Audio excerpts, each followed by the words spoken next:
Sai Chaitanya paramedical college लेकर आया है पैरामेडिकल काउंसिल और सरकारी नौकरियों के लिए उपयोगी पाठ्यक्रम। EMLT, radiology technician, health sanitary inspector में एडमिशन जारी है। हमारा पता याद रखें, Sai Chaitanya paramedical college, Ruby City scan के ऊपर, मोची कॉर्नर। बिस्मिल्लाहिर्रहमानिर्रहीम, अल्हम्दुलिल्लाह रब्बिल आलमीन। अल्लाह का लाख लाख शुक्र है कि असलम शेख मिनिस्टर थे उस वक्त और उससे पहले सैकड़ों मरतबा बुनकर तंजीमों ने सरकार से ये मुतालबा रखा कि हमको सब चार्जेस मिला के 2 रुपया यूनिट पावर का दाम रखा जाए, क्योंकि पूरे हिंदुस्तान में सबसे ज़्यादा महंगी बिजली महाराष्ट्र में है और सबसे ज़्यादा पावर लूम महाराष्ट्र में ही है। इसलिए हम उस कंपटीशन में हम टिक नहीं पाते हैं। तो असलम शेख जब मिनिस्टर थे और फाइनेंस मिनिस्टर जो है अजीत दादा पवार थे, उस वक्त तो हॉल में यानी 2.5 साल पहले हॉल में बजट सेशन में अजीत दादा पवार ने 27 HP के ऊपर 75 पैसा सहूलत का पास किया था, उसको पकड़ा हुआ था, मगर आज तक लागू नहीं हुआ था। वो बीच में नागपुर सेशन में एक कमेटी बनने का ऐलान हुआ, जिसके अध्यक्ष दादा भुसे साहब बने। दादा भुसे साहब जब बने तो हमारी बुनकर तंजीमों ने मिलकर उनसे जाकर बातचीत की और मुतालबा रखा कि हम बहुत ज़्यादा मंदी का शिकार हैं। दादा, आप जिस जगह हाथ डालते हैं वो काम को पूरा करते हैं, ऐसी हमारी उम्मीद है। तो उस वक्त तो उन्होंने कहा था मैं ये काम पूरा करूँगा। फिर हमने उनसे कहा कि यार आप कैसे बात रखेंगे, तो उन्होंने कहा कि 5 लोग आप हमारे साथ चलें। तो हम लोग बोले कि हम कमेटी के मेंबर नहीं हैं, तो वो बोले मैं लेके चल रहा हूँ, मेरे साथ चलो। और अल्हम्दुलिल्लाह उस वक्त तो मुफ्ती इस्माइल कासमी साहब और तंजीम के 5 लोग, मुजीब वकील, साजिद अंसारी, शब्बीर डेग वाले और मैं, हम उस मीटिंग में बैठे। इच्चर करंजी के जो थे प्रकाश अन्ना अवाड़े, एक्स टेक्सटाइल मिनिस्टर, उन्होंने सब अपनी बात रखी। और जब हमारी तंजीमों ने बात रखा, मुजीब वकील साहब, साजिद अंसारी, तो वो पॉइंट पे भी वो टेक्सटाइल मिनिस्टर जो साबिक थे, उन्होंने उसको भी सराहना की। और हमको ये रखा कि यार हमको 1 रुपया यूनिट दिया जाए 27 के नीचे वालों का, क्योंकि आप लोग तो 27 के ऊपर पास कर चुके हैं मगर उसको लागू नहीं किए हैं, उसको भी लागू किया जाए। उस मीटिंग में हमने थे। उससे पहले चंद्रकांत दादा पाटिल साहब से भी बात हुई, हर बात रखी गई। हर वक्त जब जब मौका लगा है, किसी भी मुसीबत पर कोई भी मिनिस्टर हो, चाहे असलम शेख हो, चाहे अन्ना पाटिल हो, चाहे चंद्रकांत दादा पाटिल हो, बुनकर तंजीमों ने कोई पार्टी नहीं देखी, अपनी सनत के लिए वहाँ बात रखे। हम अचानक कोई काम नहीं करते, हमारी प्लानिंग है आने वाली नस्लों को सनत कैसे बच सके, ये हमारी फ़िक्र है। आज GR आया, कोई लाया नहीं है। आज टेक्नोलॉजी का ज़माना है। आज ऑनलाइन GR डाला गया और हमने ऑनलाइन से प्रिंट निकाला है, कोई GR लाया नहीं है। GR ऑनलाइन आया गया, ऑनलाइन आया है और सबकी मेहनत है। हम 6 महीने से मेहनत कर रहे हैं, कोई 15 दिन से मेहनत कर रहा है, मगर मेहनत है, हम उसको दो राय नहीं है। हमारी सनत को हर 24 लूम वाले को हर महीने से 5 से 6 हज़ार यूनिट एक 24 लूम वाले की बिजली का जो यूनिट गिरता है, जो बिल आता है, यानी 5 से 6 हज़ार रुपया एक महीने का जो है एक 24 लूम वालों को फ़ायदा होगा। 4 से 5 महीना हो गया है, 24 से 30 हज़ार रुपया इंशाअल्लाह ताला हमारे अकाउंट में आएगा। शुक्रिया अदा कर खत्म। मैं मुफ्त चंद्रकांत दादा पाटिल, दादा भूसे, सीएम सिंधे साहब और आज के एमएलए मुफ्ती मोहम्मद इस्माइल साहब और डिप्टी सीएम अजीत दादा पवार साहब और फडणवीस साहब का तमाम बुनकर तंजीमों से की तरफ से मैं शुक्रिया अदा करता हूँ कि उन्होंने पहली मर्तबा हमारे मुतालबात को माना है और ये लागू किया है। ये हमारी तरफ से शुक्रिया अदा किया जाता है, इस उम्मीद के साथ कि हमारे मुतालबात और थे कि मज़दूरों का जो है उनका भी कोई ना कोई काम किया जाए। हमारे उस वक्त तो जो क्या नाम है उनका, हसन मुशर्रफ साहब थे, तो उनके सामने बात पूरी रखी जा चुकी है और 1 रुपया हमारे पर केजी सूद पे वो सरचार्ज लगाएंगे और वही पैसा मज़दूरों को देंगे। ऐसा हमने उनको बोल दिया, ठीक है आप करिए, मज़दूर भी हमारा भाई है, इसलिए मज़दूर रहेगा तो हमारा पावर लूम चलेगा।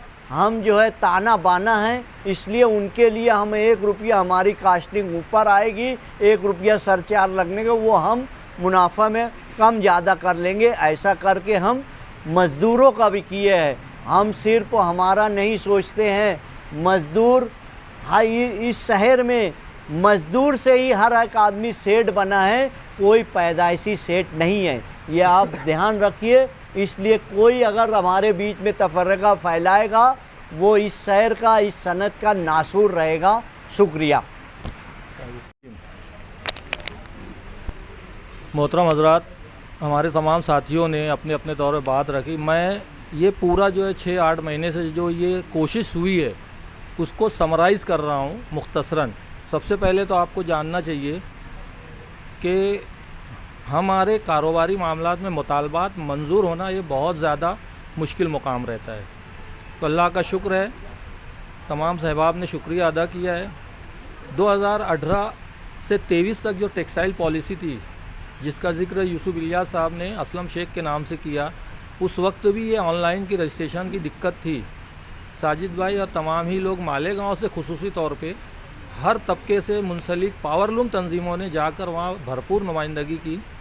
जो एक्टिव थे सबको पता है, वो लोग गए और वो आटी शर्ती को गवर्नमेंट को वापस लेना पड़ा। लेकिन जैसे ही नई टेक्सटाइल पॉलिसी 23 से लेकर 28 तक जो बनना थी 5 साल, उसके अंदर भी उन्होंने आटी शर्ती ऑफिसर्स ने वही रखी, ऑनलाइन रजिस्ट्रेशन और ऑफलाइन रजिस्ट्रेशन।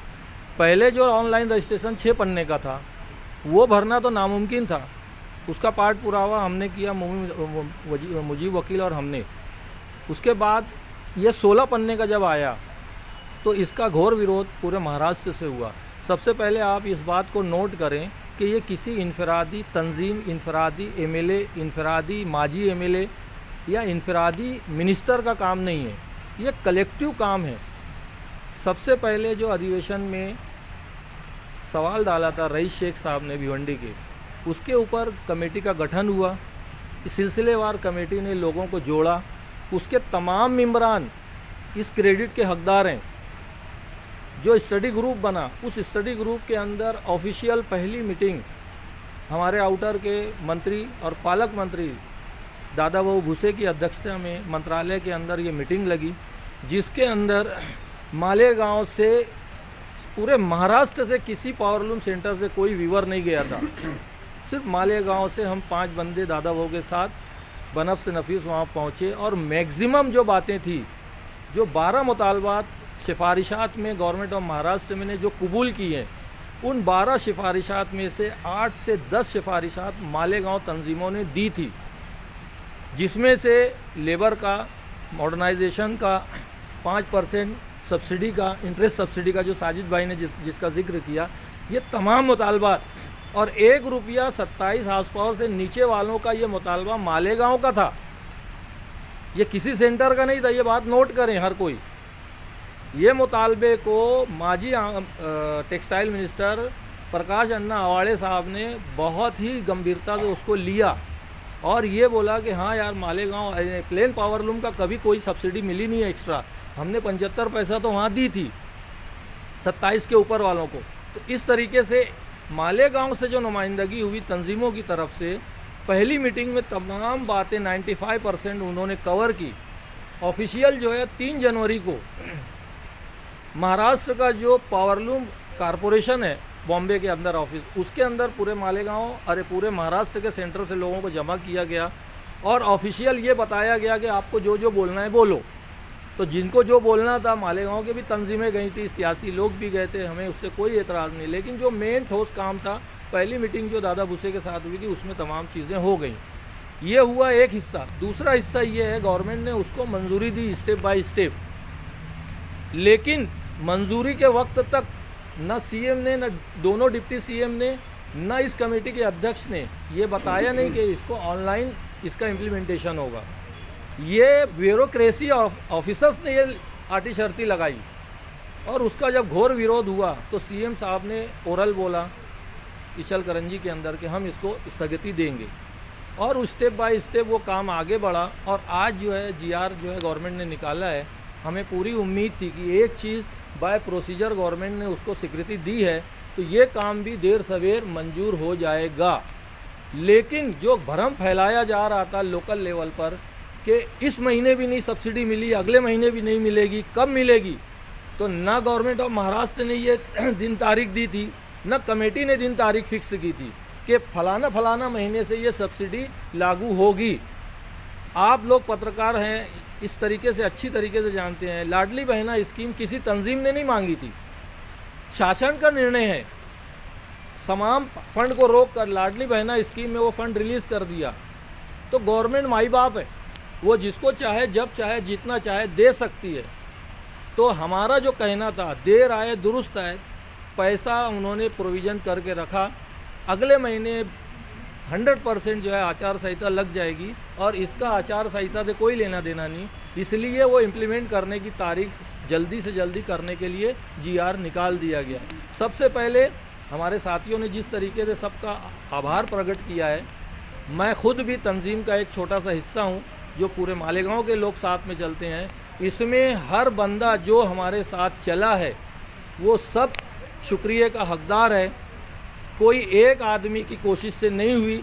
मुकामी तौर पे भी जो लोग भी सियासी तौर पे रूलिंग पार्टी में आज हैं, एमएलए हैं, उन्होंने भी कभी कहीं से भी हमको ये नहीं बोला कि मेरी एक ज़ाती कोशिश से ये काम हुआ। ये मालेगांव का नहीं है मसला, ये पूरे महाराष्ट्र का था। तो इसलिए आपके माध्यम से मैं ये क्लियर कर दूं कि हर कोई इस बात को नोट करे कि इनफरादी आपका सियासी लेन देन, झगड़ा फसाद, ये सब पॉलिटिक्स का एक हिस्सा है हमारा, उससे कोई लेना देना नहीं है। दूसरा एक विषय मेन है, इम्प्लीमेंटेशन होने के बाद हमारे पास वो पैसा कब आएगा, ये तांत्रिक भाग है। इसका हम तंजीम की तरफ से और गवर्नमेंट को किसी किस्म का हमारा ये दबाव नहीं है कि तुम कल करो या परसों करो। एक हिस्सा है कि जिस दिन भी होगा उस दिन जो तारीख है, मार्च को ये फाइनल हुआ है, मंजूर हुआ है जीआर में जैसा लिखा है, अप्रैल से अगर वो लागू होता है, मई से लागू होता है, ऐसा कुछ नहीं है। जिस दिन मंजूर हुआ वहाँ से लेके जिस दिन वो डालेंगे बैंक में, वहाँ तक पूरा हर व्यूअर के बैंक अकाउंट में या उसके पावर के अकाउंट के अंदर जैसे भी गवर्नमेंट चाहेगी वो सब्सिडी पावर बिल के अंदर आ जाएगी। तो हर कोई इस बात को नोट करे कि कोई सिंगल आदमी इसकी क्रेडिट नहीं ले सकता, हर एक की कोशिश है। अब यहाँ से रह गया बात आगे कि जॉइंट जब भी कोई मसला रहे तो सियासत किनारे रख के हर कोई इसमें हिस्सा लेना चाहिए। सनत का मामला है, किसी इनफरादी मामले के अंदर कोई बात नहीं है। रह गया दूसरा एक मेन पॉइंट जो मुझको यहाँ करना है, अगर कमेटी के अंदर भरपूर नुमाइंदगी नहीं की गई होती तो जैसा कि यूसुफ भाई ने आपको पहले बताया कि 75 पैसा तो पहले से ऑलरेडी मंजूर था बजट के सेशन के अंदर। अजीत दादा पवार उस वक्त भी फाइनेंस मिनिस्टर थे, इस बॉडी में भी फाइनेंस मिनिस्टर है, वो लागू क्यों नहीं हुआ? इस कमेटी की सिफारिशात को गवर्नमेंट ने कबूल किया और लाइफ में पहली दफ़े जो है चंद्रकांत दादा पाटिल यहाँ मालेगांव के अंदर विजिट किए एज अ टेक्सटाइल मिनिस्टर। तो ये चीज़ें जो हैं बहुत सिस्टमेटिक काम चला है। हमने अपने साथियों से भी ये गुजारिश की थी कि हमें किसी के कोई बयान वयान से दिमाग ख़राब नहीं करना है, खामोशी से जो अपना काम है वो करते रहना है। आइंदा भी इंशाअल्लाह जो सनत और गांव के मुफाद में तंजीमों के ज़िम्मे जो काम आएगा वो करते रहेंगे। आप तमाम ही सहाफ़ी हजरात का हम बहुत ज़्यादा दिल की गहराइयों से तमाम तंजीमों की तरफ से शुक्रिया अदा करते हैं। उसकी वजह कि आपने सही मौक़िफ़ तंजीमों का हर वक्त आपने जैसे आपने आवाज़ दी, आप आते थे और हमारी तमाम बातें शहरियान तक और गवर्नमेंट तक पहुंचाते थे। आप लोगों का भी बहुत बहुत शुक्रिया। अल्लाह हाफ़िज़। मैं तमामी शहरियान तमामी तंजीमें, मैं इनकी तरफ से हुकूमत महाराष्ट्र और जितने भी लोग जिन्होंने हमारी मदद की, मैं उन सब का शुक्रिया अदा करता हूँ। ये जो हमारी कोशिश 6 महीने से जारी है, ये आप लोग भी जानते हैं, पूरा शहर जानता है। और इससे पहले जब भी ऑनलाइन अरीज़े का मसला आया, हमने भरपूर तरीके से नुमाइंदगी की और उस मसले को दूर किया। आज ऐसे मंदी के वक्त में जो ये सहूलत मिली है, इंशाल्लाह इससे ज़रूर बुनकरों को काफ़ी राहत होगी। जैसे कि अभी यूसुफ भाई ने बताया कि इसके साथ जब स्टडी ग्रुप यहाँ पे बना था, तो हमने जो सुझाव रखे थे उसके मज़दूरों के भी मामलात थे। जो सीसी लोन बोरोवर्स है, जिन्होंने सीसी लेके रखे हैं, उसके ताल्लुक से भी इंटरेस्ट सब्सिडी सरकार ने पहले भी दी थी, वापस वो उसका फ़ायदा मालेगांव वालों को नहीं मिला था, तो उसके ताल्लुक से भी हमने उसके अंदर उसको रखा। मॉडर्नाइजेशन के ताल्लुक से आज हमारे शहर को जो भी ज़रूरतें हैं, जो आधुनिक पावर लूम, आधुनिक लूम है, शटरलेस मशीन, उसके ताल्लुक से भी हमने वहाँ सिफारिशात रखी। और भी बहुत सारी बातें हमने उसके अंदर रखी हैं। इंशाल्लाह आने वाले वक्तों में जो चीज़ मिली हम उसका शुक्रिया अदा करते हैं, और जो चीज़ रह गई उसके लिए हमारी कोशिशें बराबर जारी रहेगी, ये हम वादा करते हैं। सर्वप्रथम मी आज महाराष्ट्र सरकारचा खूप खूप आभारी आहे की त्यांनी पॉवरलूमच्या संघटनेची मागणी पूर्ण केली आणि 1 रुपये युनिट सबसिडी दिली, त्याच्याबद्दल खूप आभारी आहे। सर्वप्रथम दादा भुसे साहेबांचा, मुक्ती साहेबांचा खूप आभारी आहे। त्यांनी ही गोष्ट वारंवार पाठपुरावा केला, त्याच्यामुळे त्यांचे खूप खूप आभारी आहे। आणि याच्या पुढे पण आमच्यावर त्यांनी चांगलं लक्ष ठेवा, पॉवरलूमसाठी ते धावून आले, त्याच्यामुळे परत एक वेळेस आभारी आहे मी त्यांचा।